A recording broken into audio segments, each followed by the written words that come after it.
Por que Setembro Amarelo e por que fita amarela? Talvez alguns já conheçam essa história. E eu dizia que nós temos um momento devocional, mas também é um momento de informação, é um momento até cívico. Esta mensagem tem uma finalidade, inclusive, de cidadania, de civismo, de conscientização para a nossa igreja. A pergunta é assim: por que Setembro Amarelo, pastor? Irmãos, em 1994, tudo isso começou por causa de um casal. E eu tenho o nome aqui do casal, eu já vou lhes passar. Dale M., ele. E ela, Darlene M. Eles tinham um filho, o Mike, de 17 anos. O Mike era um rapaz bondoso, caridoso, dócil, amável com os seus amigos, coleguinhas de escola e inteligentíssimo. Eu vou dizer uma das façanhas dele, e aí tem a ver com o Setembro Amarelo. Ele remontou, em 1974, um Mustang, ano 68, e tunou o Mustang. Deixou um carro todo peculiar, todo especial, aquele Mustang. E pintou de amarelo o Mustang dele. E ele tinha muito orgulho, porque era um carro, claro que era da Ford, mas do jeito que estava, era o carro que ele fez. Era o carro, 17 anos, o guri, o garoto, e montou esse carro. Então todos sabiam do Mustang amarelo do Mike.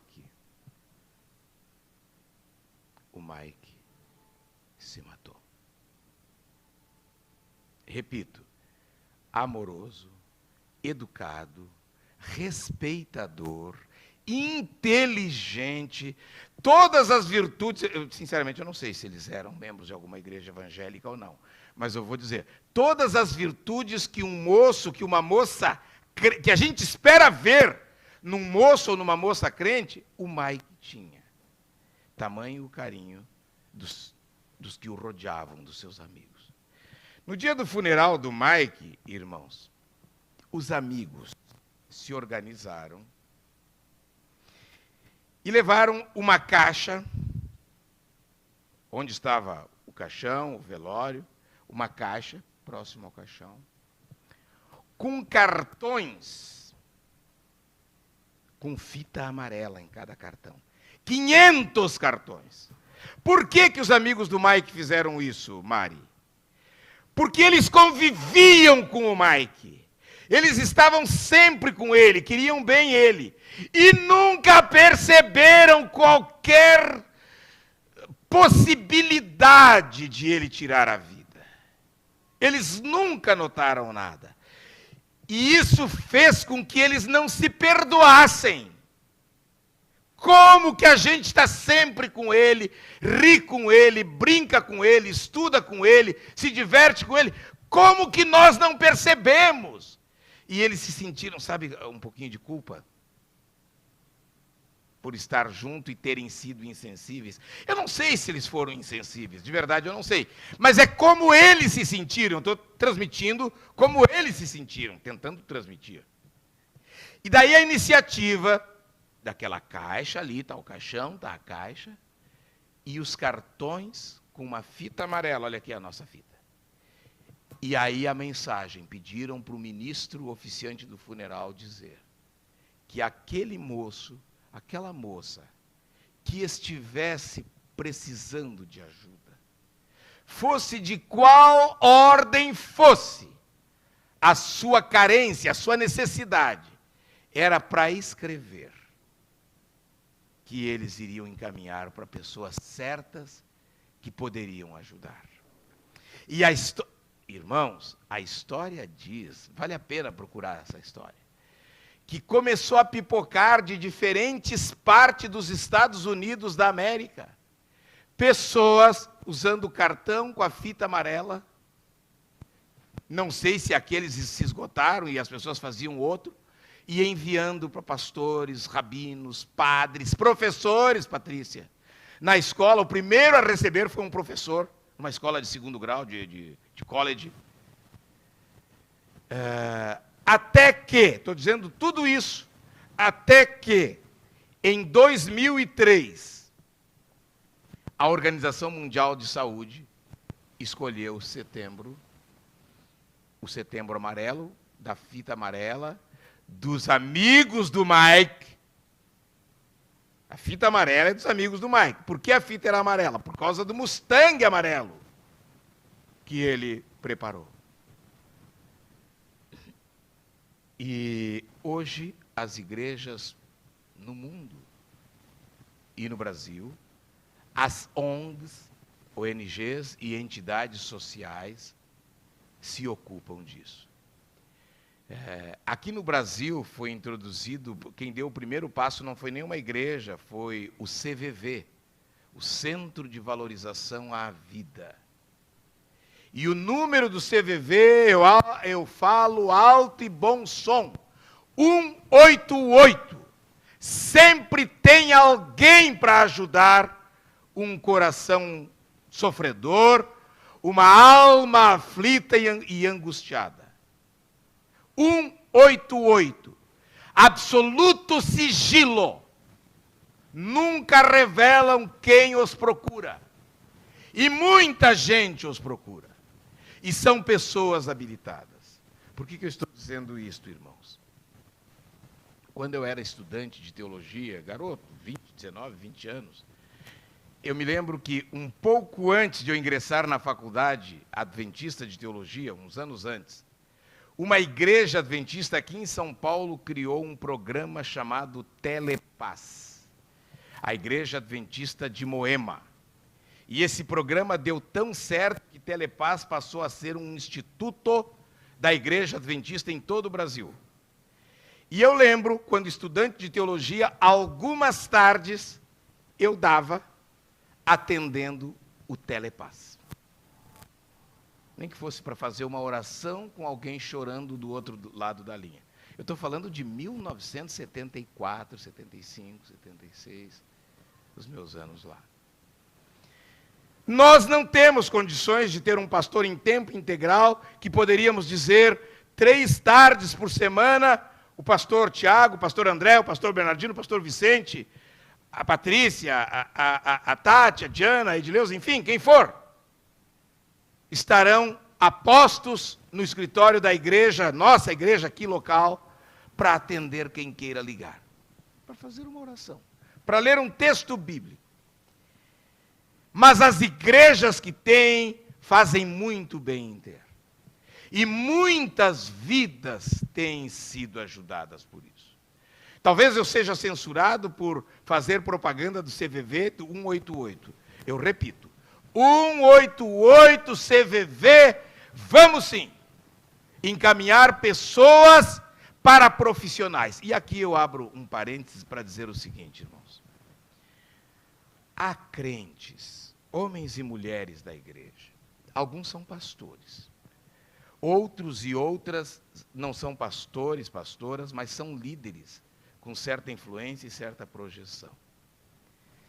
Estão mais preocupados com a demonstração de um fundamentalismo doutrinário e de expressar o seu fundamentalismo, e menos sensibilizados com o sofrimento alheio. Toda vez que a igreja se preocupou em ser essa fundamentalista, que destoa de tudo, que não procura compreender a dor de quem está necessitado, a igreja não ganhou com isso, a igreja perdeu. E eu falo isso, irmãos, porque há crentes que julgam suicidas ou pessoas que tentaram fazer suicídio. Julgam, dizendo que é porque não tinha fé, dizendo que é porque não estavam com Deus. Quem é que deu o direito para mim, para ti, para julgar quem quer que seja? É Deus que não julga pela aparência e que sabe o que vai lá no íntimo. quantas pessoas estão sofrendo de depressão à nossa volta e nós não nos apercebemos disso. Irmãos, depressivo não é só quem chuta o balde, desculpa expressar a brincadeira, não é só quem rasga dinheiro. Há diferentes maneiras de estar sendo acometido por esse mal, sem esperança de saída, o que é pior. E a solução não é eu dizer para ele, tu tem que te consagrar mais. Fácil dizer isso, não é? Essas pessoas precisam ser ouvidas. Essas pessoas precisam de alguém que as ouça. E estejam mais dispostas a ajudá-las com o silêncio, ou até com a reprodução de uma palavra de Jesus, do Santo Evangelho, do que com um sermão exortativo. Eu sei quanto as psicólogas e psicólogo da nossa igreja, psicólogo, estou pensando no pastor Bernardo agora, lá de Fortaleza, quanto eles sofrem, porque é a profissão deles, eles estudaram sobre isso. Aí vem um pastor, me desculpem a expressão, não se usa no púlpito, eu vou pedir permissão, um pastor babaca como eu,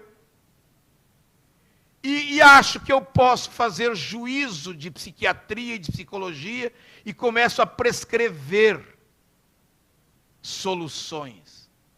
Nós pastores, nós crentes, temos que ter humildade, para reconhecer que nós fomos chamados para ser sal da terra, sim, para ajudar os sofredores, sim, mas existem os profissionais de cada profissão. Eu pergunto para esses crentes fanáticos e até fundamentalistas, isso está me incomodando muito ultimamente, se alguém que quebrou uma perna e teve fratura exposta, o osso está para fora apontando assim, se a solução que ele apresenta para essa pessoa é uma oração, creia em Jesus, ora, e o osso vai voltar para o lugar e vai colar. Eu não estou duvidando da oração, eu não estou duvidando do poder de Deus, eu estou fazendo um chamado à razão. O culto, diz Paulo, é racional, é um ato de fé, é um ato de contrição, é um ato de devoção, de comunhão com Deus, é verdade, mas envolve a razão. Então, irmãos, isso vale para quem quebrou a perna, isso vale para quem está depressivo, isso vale para quem foi vítima de aborto, uma criança, vítima de estupro, uma criança. Deus espera uma igreja com o amor de Cristo maior do que o seu fundamentalismo. Existem fatores que indicam porque essa pessoa em potencial pode ir para aquele caminho sem volta do suicídio. Vale a pena os pastores as lideranças das igrejas lermos sobre isso, para que estejamos, apesar de não sermos psiquiatras nem psicólogos, poder ajudar melhor. Ajudar como? Pelo menos encaminhar, dar o primeiro encaminhamento. Já será uma grande coisa que estaríamos fazendo. Eu lembro de um juiz aqui, quando era o Tribunal de Alçada, e eu trabalhava no João Mendes. E ali tem 22 andares. E o segundo alçada era 17º, 18º e 19º. E eu lembro de um juiz que se lançou do 20º andar. Eu não conhecia esse juiz. Eu não conhecia. Sim, sabia pelo nome, mas não tinha nenhuma relação. Daí, falando com outro juiz de alçada, que hoje é ministro no STJ, esse homem não se perdoava. Ele dizia, como que eu não vi? Ele era meu amigo. Nós frequentávamos o mesmo clube, nós jogávamos juntos, nós íamos a bares juntos, nossas famílias se visitavam. Nós somos do mesmo concurso. criou uma afinidade muito grande. Como é que eu não vi? Ele não se perdoava por isso. Lembram quando eu contei da fita amarela, dos amigos do Mike? Que não se perdoavam porque não viram, porque não perceberam, porque não constataram. Então, irmãos, a Organização Mundial de Saúde tem uma orientação para que os veículos de mídia, de jornalismo, de comunicação, escrita, televisiva, radiofônica, e agora aí, como é que é esses aí, isso aí tudo, que vocês sabem que está dando pano para manga com fake news. Tá? Todos esses veículos de comunicação. A OMS, a Organização Mundial de Saúde, tem uma orientação para não divulgar suicídios. E quando divulgar, uma notinha lá dentro perdida, jamais página, folha de rosto, letras garrafais. E eu lembro que eu fui a um congresso sobre isso, em 2011. E ouvi preletores das mais diferentes especialidades, foi muito valioso para mim, aqueles 3 dias de congresso. E depois, lendo melhor, eu descobri que eles se pegam no que eles chamam, eu tenho aqui anotado, fenômeno... Eu vou ler para não errar. Não é fenômeno nada. Efeito Werther. O efeito de Werther. Tirado de uma história de um homem que todos nós já ouvimos falar.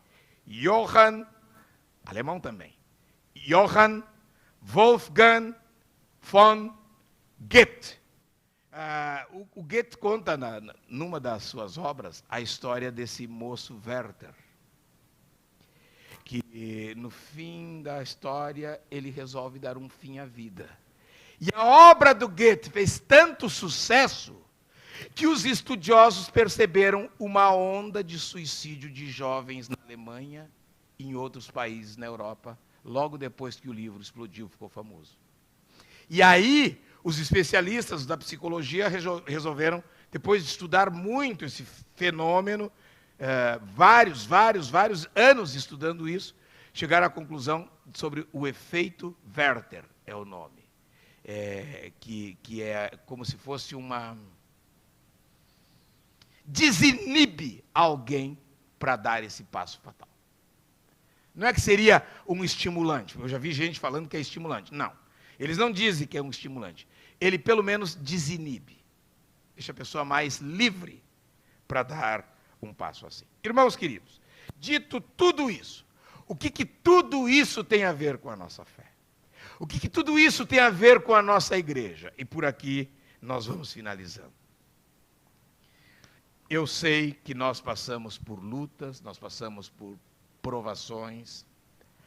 Às vezes, é possível que algum filho, alguma filha de Deus, além de provações, passe por privações. É possível sim.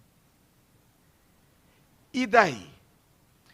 Onde está Deus? Nós nos dirigimos a um Deus, e na oração aqui, logo após a leitura dos textos bíblicos, mencionei na oração, nós temos o privilégio de nos dirigir a um Deus que nos vê e nos ouve.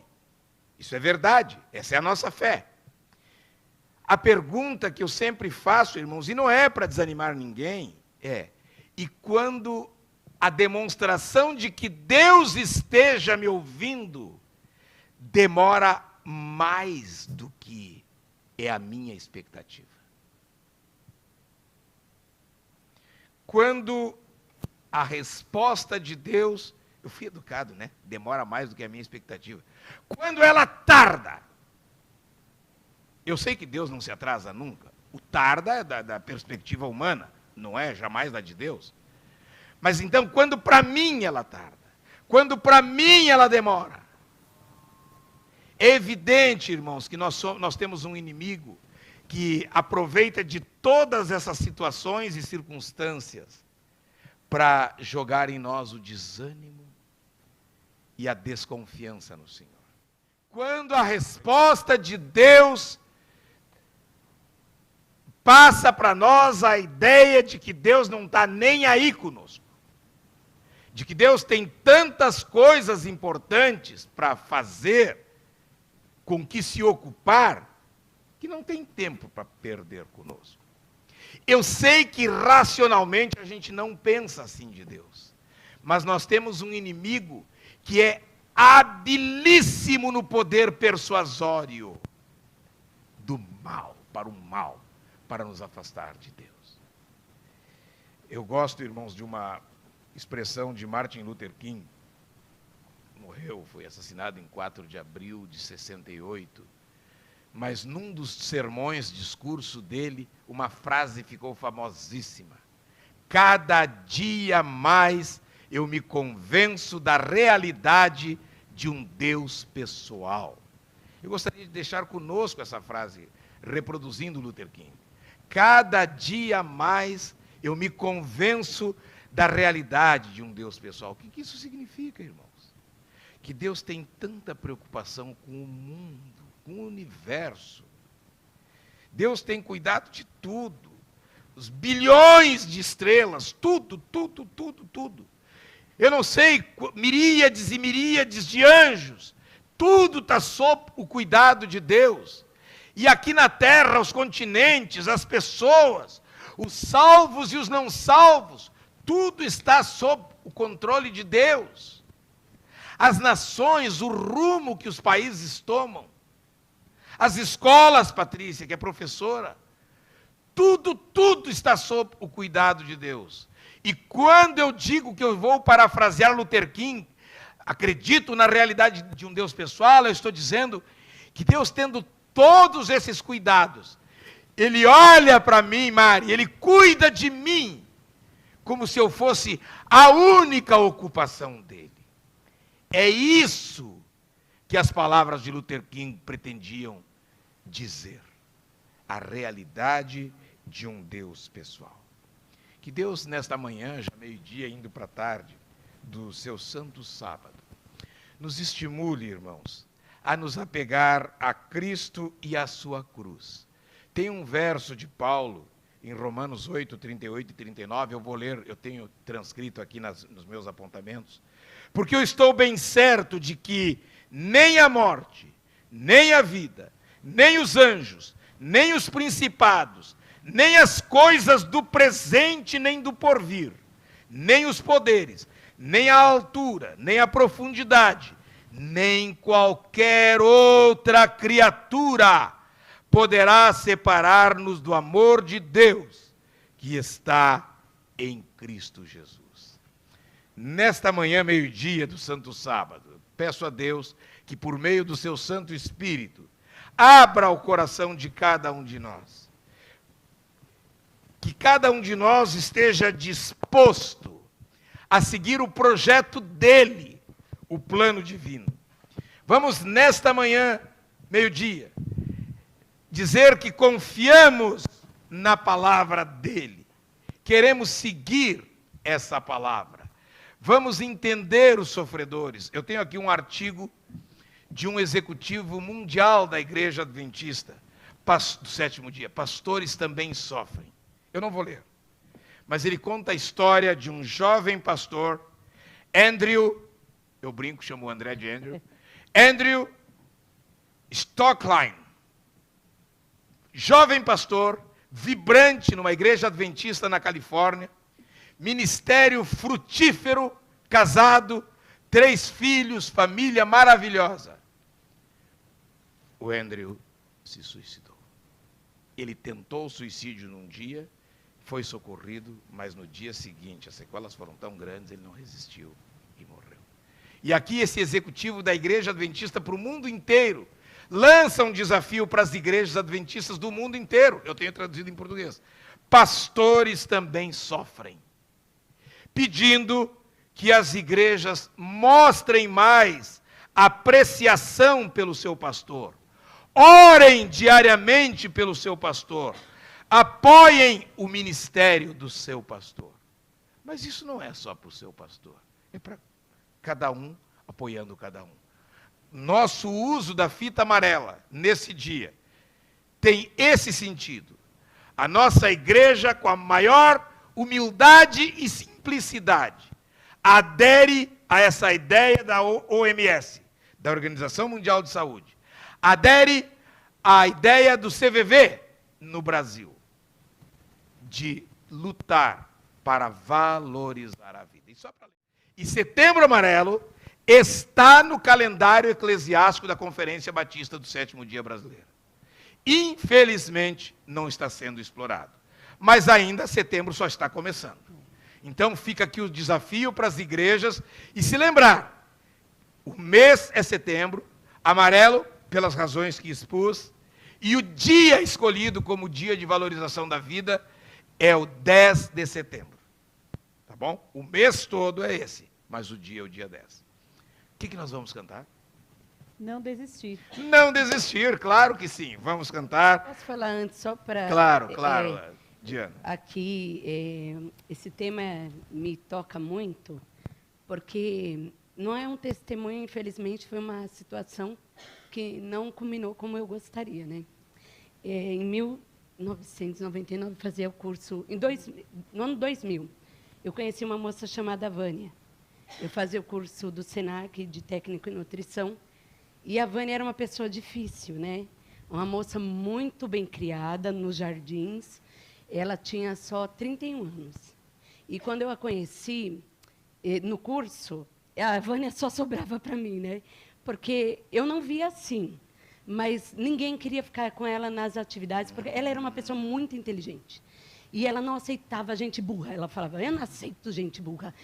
Você lembra dela, né, Patrícia? E ela era explosiva quando ela via assim, uma pessoa ficando para trás. Ela, não, eu não vou ficar com esse grupo, porque as pessoas são muito burras. E ela não aceitava nada de ninguém. Só que eu só tinha 19 anos, mas eu conseguia... Eu falava com ela, né, que olha, não vou aceitar isso também, viu, Vânia? Não, a gente se dá bem. E ela ria, porque eu era bem mais nova que ela, e eu dava umas nela também, que ela dava em todo mundo. E acabou que a gente fez amizade. Um dia a Vânia veio para a nossa casa e ela falou assim para mim, ela veio fazer um trabalho comigo. Ela falou, nossa, eu entrei numa casa de uma família que eu não conheço. Olha, a gente morava aqui, todo mundo, né, junto, e ela morava nos Jardins. Ela veio de lá para cá. Ela falou, eu vim aqui e eu me senti bem. É a primeira vez que eu tenho paz na minha vida. Eu falei, Vânia, pelo amor de Deus, eu não entendia.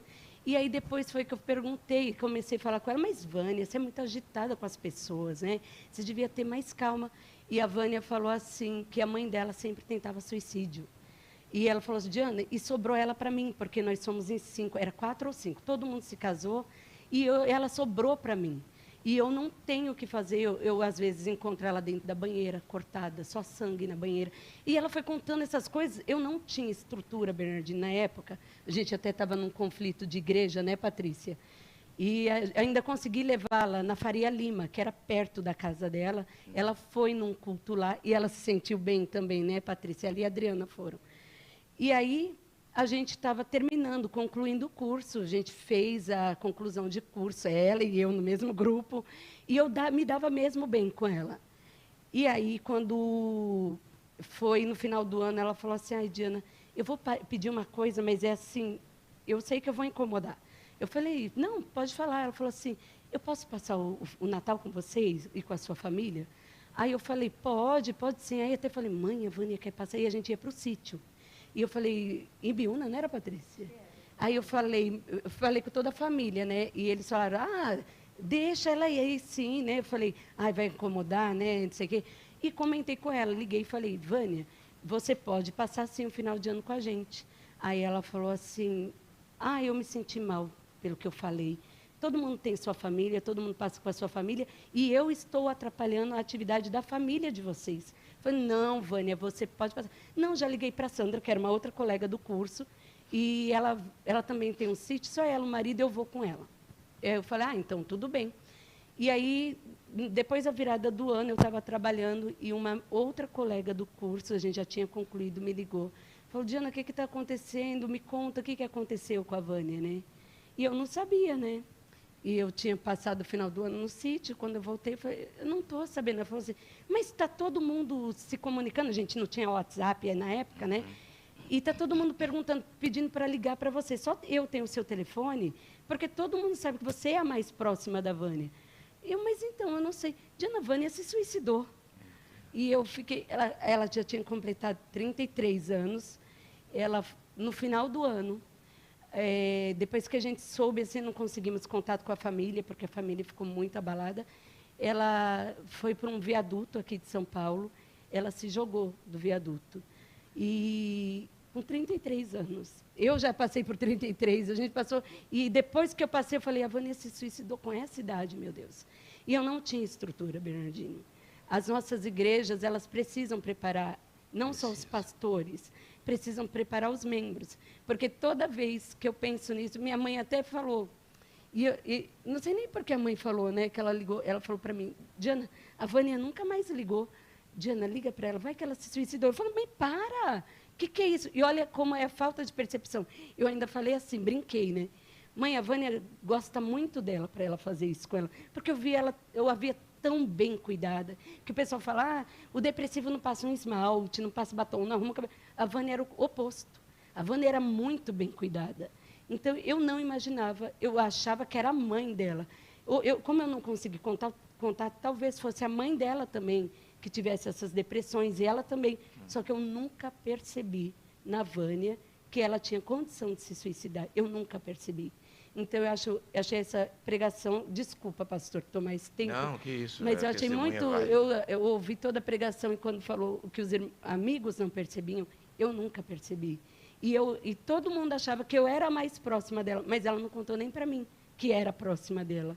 Então, uma falta minha, uma falta de percepção, uma falta de ter uma estrutura de uma igreja, pelo menos na época, que pudesse abraçar essa causa, que a gente nem sabia que existia, mas a importância, né, desse mês, desse olhar, desse amor, que Jesus pode nos ajudar a ajudar o outro. Amém. Né? É isso mesmo, Diana. Muito oportuno o testemunho.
Cristo vem logo.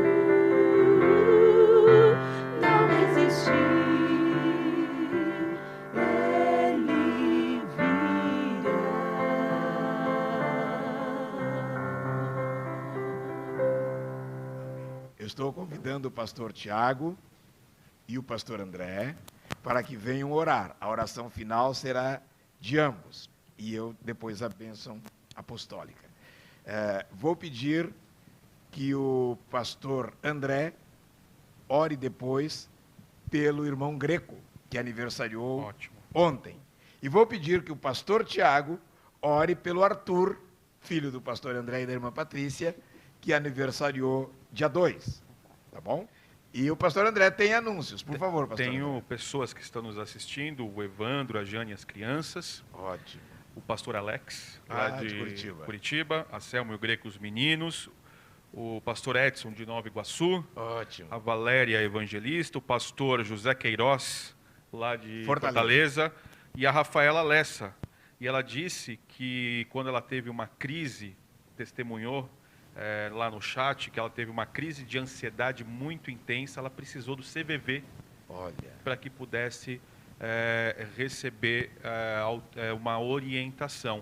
Eu já contei para vocês, eu tive lá por volta de maio ou junho, eu não me lembro exatamente, uma crise de ansiedade, crise de pânico, por vários fatores, e exatamente com a ajuda da igreja, que tem o elemento espiritual, e ajuda do âmbito da saúde, psiquiátrica, psicólogo e também farmacológico, que também é um processo, e a gente ouviu recentemente uma mensagem, palestra lá do pastor o Bernardo Júnior, que também é psicólogo de profissão, e ele disse que há um elemento físico, químico, orgânico que atrapalha a nossa vida.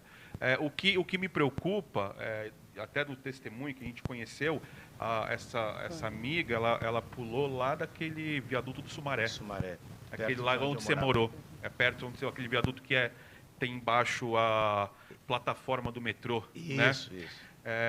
O que nos assusta muitas vezes a gente não percebe. E um tempo atrás, como a gente faz na escola todo ano, Setembro Amarelo, Outubro Rosa, Novembro Azul, que também está na nossa pauta de agenda da conferência, que a gente não percebe. Então a gente acha que o adolescente é vagabundagem, ele muitas vezes está lá encostado, dormindo, está lá jogado, e a gente, preguiçoso, não quer nada com nada.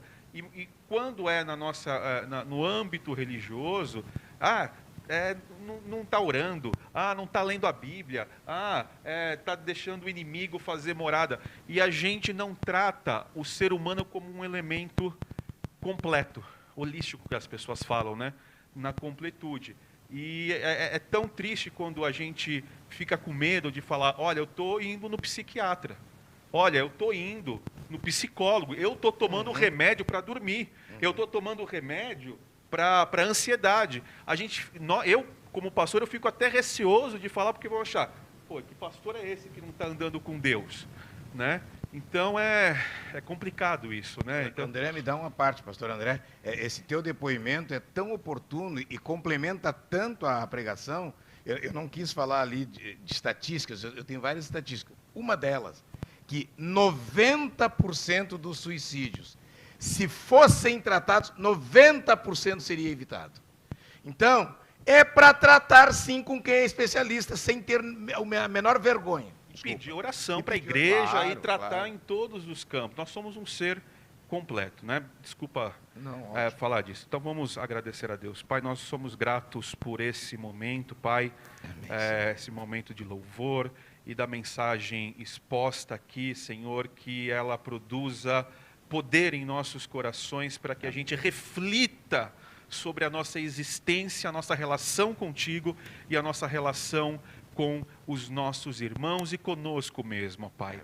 Ajuda cada um de nós, em primeiro lugar, sonda os nossos corações, revela, Senhor, mas ajuda a cada um de nós, ministros ou não, Senhor, do Evangelho, a cuidar com carinho daquelas pessoas. Amém. Nos ajuda a enxergar muitas vezes uma jovem, um adolescente, uma adolescente, crianças, Senhor, que nós observamos no dia a dia, e adultos que de repente a gente acha que é uma coisa simples, mas são indícios para que a pessoa vá para uma situação mais complicada, Senhor. Abençoa cada um de nós. Obrigado por esse momento, obrigado por essa igreja. Amém. Obrigado, Senhor, pela tua ação em nossas vidas. Amém. Usa-nos, Senhor, para que a gente, que não somos do mundo, nós não somos do mundo, mas estamos no mundo para sermos luz, para sermos sal. E a mensagem de hoje, trazida pelo pastor Bernardino, é clara. Nós precisamos ser sal e luz desse mundo, antenados no que está acontecendo, para que nós possamos, junto com a ação do Espírito Santo, resgatar almas para o teu aprisco. Muito obrigado, em nome de Jesus. Amém, Senhor. Amém. Senhor Deus Todo-Poderoso, louvado seja o teu santo nome, te agradecemos pelo teu culto, te agradecemos por essa pregação, Senhor amado. Que este culto possa ser utilizado, Senhor, para salvar vidas, Deus Todo-Poderoso. Que ele possa alcançar pessoas que necessitem ouvir esta mensagem, Senhor amado. Pessoas desesperadas, que estão a um passo, Senhor, de tirar a sua própria vida, Senhor. Que tu possas levar esta mensagem, Senhor amado. E que teu Santo Espírito possa tocar os corações dos familiares, das pessoas mais próximas, das igrejas, Deus Todo-Poderoso. Que cada vida, Senhor, criada por ti, Senhor, importa, Senhor. Amém. E por isso nós clamamos o teu cuidado, Senhor. Em nome de Jesus, esse culto de louvor, adoração, celebração da nossa salvação e celebração da vida hoje, tá bom? Está encerrado em nome de Jesus.